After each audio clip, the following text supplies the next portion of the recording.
Is your fear of being seen holding you back? No, listen, I know I'm a makeup artist. I'm supposed to help people feel comfortable with being visible because after they leave me, they're ready to go off and be seen, right?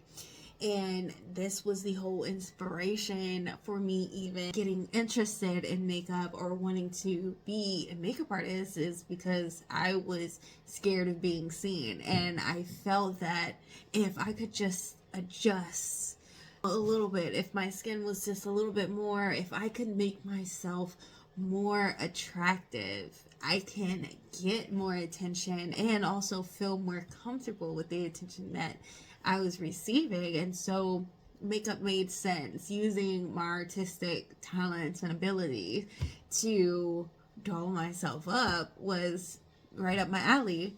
And after feeling the attention that I could give myself and how I felt in the process, which was empowering. And unfortunately, most of the time, because it was born from a place of wanting to make myself different, I would look at myself in the mirror during the process with some disgust and some disdain. It's like, why can't you be enough? Or what is wrong with you? And so, on one end, I was perpetuating this loop of not enoughness and really feeding into that while putting on makeup, saying this is what makes you better, this is what you need to be worthy of being seen or being visible. That was the complete opposite of what I actually needed. What was actually required was feeling worthy before even putting on any makeup, and the makeup just being an accent.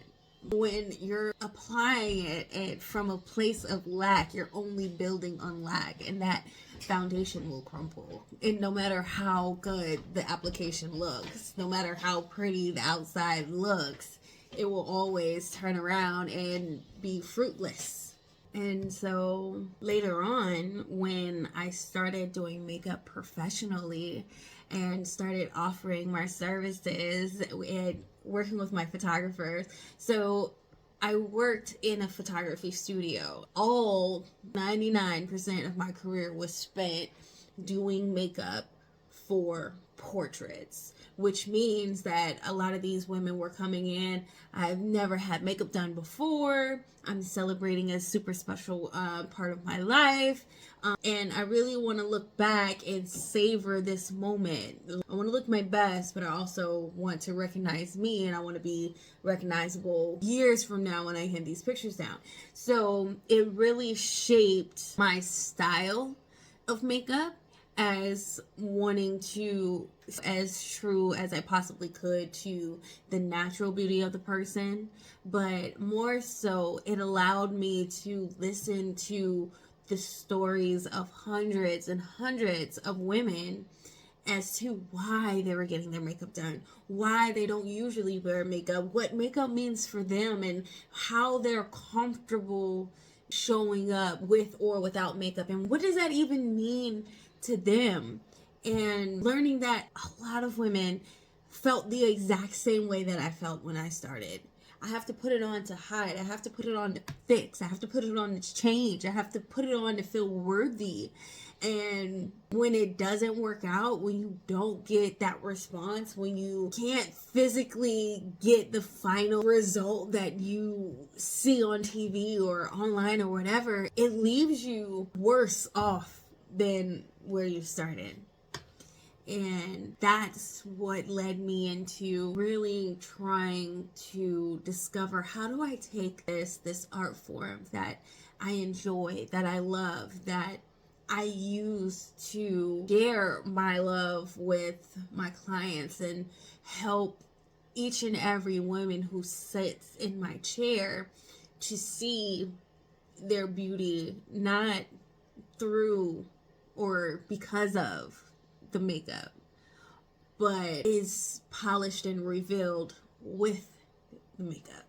I never want them to walk away and for everybody to see them or for them to be seen and the first thing they come out or they say out of their mouth is, oh my gosh, your makeup looks so pretty. I don't want the makeup to be the first thing that you see, or the first thing that is seen. I want them to be like, oh my gosh, she is beautiful, she is gorgeous. See the entire picture, the entire person, and me as a whole, not just as what's on me, which requires an entire mindset shift in the makeup process, in the beauty process, which in hindsight, when we're starting from a solid foundation, when we're starting with love, when we're starting with intention, applying makeup can be one of the few ways outside of drugs that you can get an instant transformation.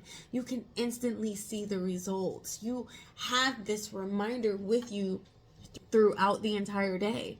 So it goes from putting it on in spite, or putting on because I need to look away, to becoming a beauty ritual where you intentionally sit down and take time for yourself, to pour into yourself, to love into yourself with intention.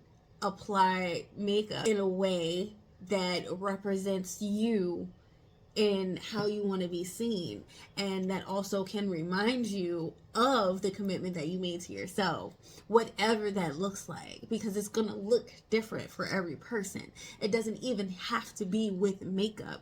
This can just be skincare. This can just be a 5-minute I'm running out the house routine. This can be a full glam makeover. It does not matter, because it's the mindset and the intention that's going into it.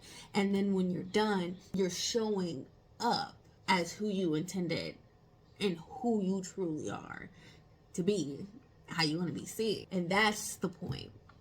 People say you're not supposed to judge a book by its cover, but I know that they spend thousands and thousands of dollars on visual advertisements for a reason. The way that you look can send a message. So if beauty and makeup is something that you are interested in, is something that you enjoy, is a tool that you would like to use, well then let's use it in alignment with who you are and what works for you, so that you're not just floating willy-nilly based off of what works for everybody else or what's popular at the moment.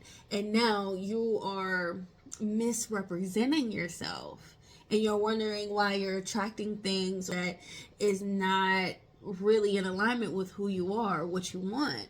This is just a form of creative expression of your authenticity, of who you are. And when it's done correctly, when it's done with love, and again with a strong foundation, then the result is empowerment. The result is having a constant reminder when you look into the mirror. It's your game face.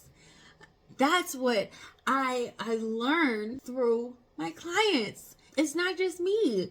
After I flip the mirror and they're like, oh my gosh, is that me? That looks great. I feel great. And their entire demeanor changed. When they get in front of the camera, I'm finally completing the vision. And now I'm going to have hard proof evidence, a record of this moment, these portraits that I am, I have, I did, I can. All of the above. Don't forget it.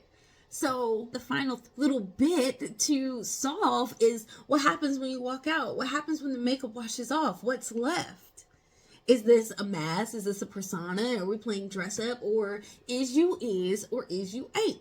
And that's why we start from the ground up. We build a foundation with love and intention and in alignment with who you actually are, with what actually works with you. And then we build up the colors and the placement and all of that. That's just technique. You can learn that. You can practice. That's not what really matters. But when we simplify it down, the actual application is simple. But who you are in the mindset when you're done, having a practice and a ritual in which you love on yourself intentionally, and you remind yourself of your mission, your purpose, your passion, your core, your values. That's what we're doing this for.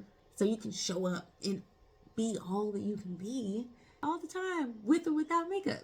That's what I want. So we're gonna close the gap. That feels good.